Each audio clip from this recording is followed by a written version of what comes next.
So today we're going to take the cover off the trailer. I was hoping it was going to be a lot warmer today, but it's about 5 degrees. I think it's like 2 with the wind.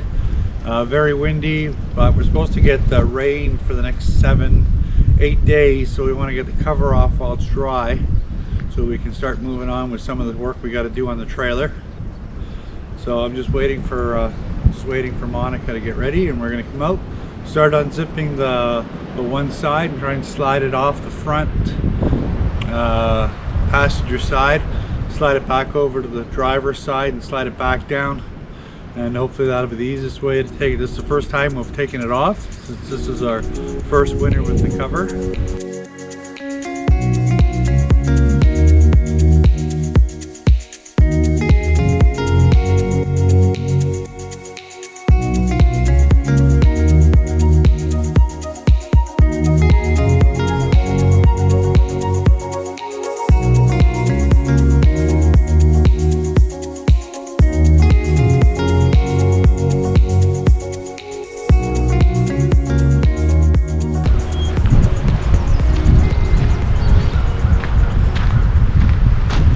So we're actually kind of hoping to use the wind to our advantage today, because we get it all unstrapped, undo the zippers on the side. We're kind of hoping as we bring it up, the wind will kind of take some of the weight off of it and allow us to get it off easier.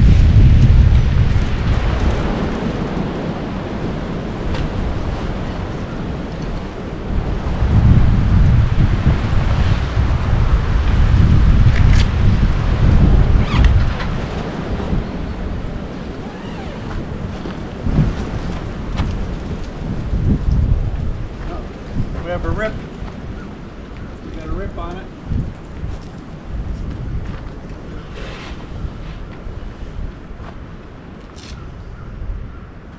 It comes with a patch kit, so we'll have to patch that. The cover had 2 small holes on it. One looked like it was caused by maybe a piece of debris hitting it, maybe blowing around from a storm or something. And the other one was on the back, near the back bumper, which looked like it had been, the corner of the bumper had been rubbing against the cover, which wore a hole in it, which both were easily repairable.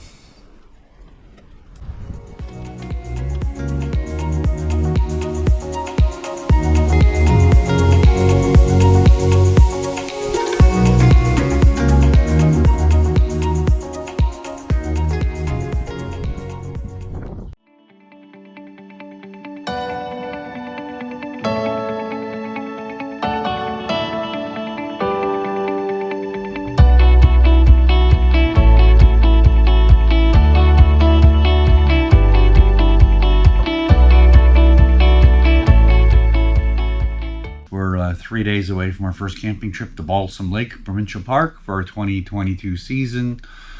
Last weekend the weather was amazing, high 20s, sunny.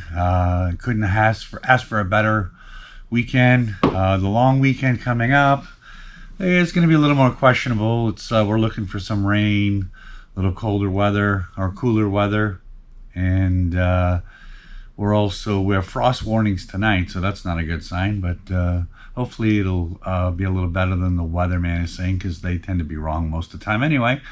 So we'll have to wait and see.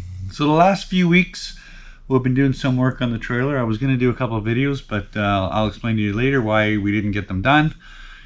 We ended up getting the tires and rims on. I put them on about a week ago, and we did all the dewinterizing, cleaned the trailer, changed the batteries in the TPMS, basically lubed everything, made sure all our appliances worked. Did all that stuff, got everything up and running. We're got the trailer loaded in. Monica's been working hard, getting all the stuff in it, organizing it. She cleaned the inside of it out, getting all the stuff that we put in there for the winter time to keep the mice out.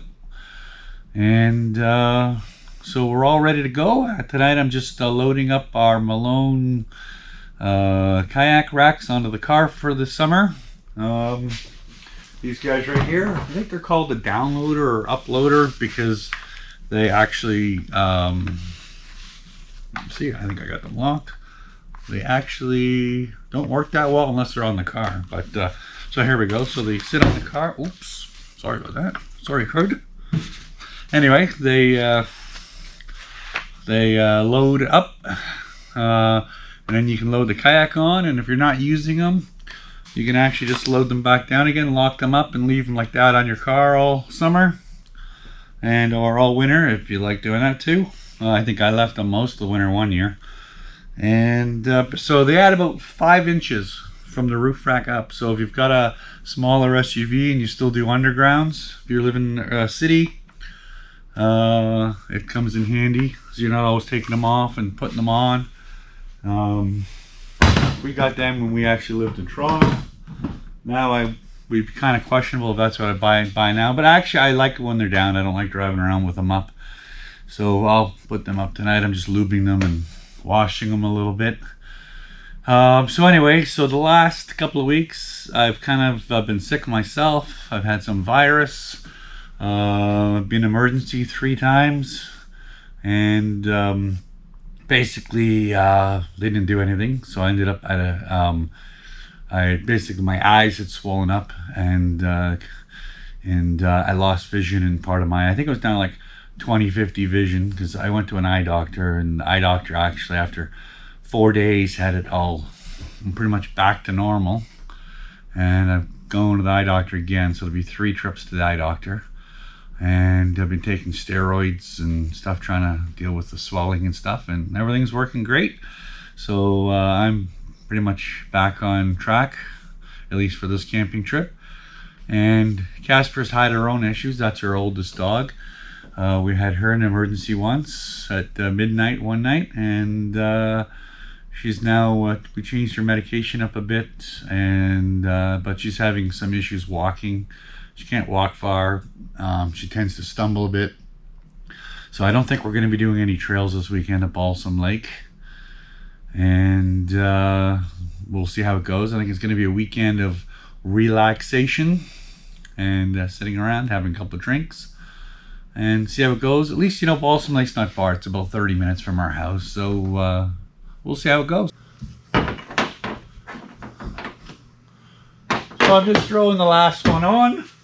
So this is a 2015 Toyota Highlander. So like I said earlier, this adds about 5 inches to the roof clearance. So I am just under 6'3", I believe, with these on. So if you've got a SUV the same, roughly the same, or you have a Highlander, you'll have an idea. And I've actually done lots of underground parkings with these on. So I think there was one underground I couldn't get into, and I had to actually jump out and take them off. But usually I've never had an issue. But now that I actually moved out of the city and I'm up in Kawartha Lakes, I couldn't tell you the last time I drove into an underground.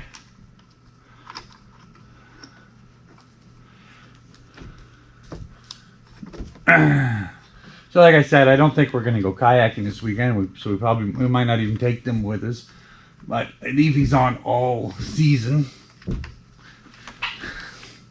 And they're good. So these are the locks right here. I lube them a little up. I wash it up.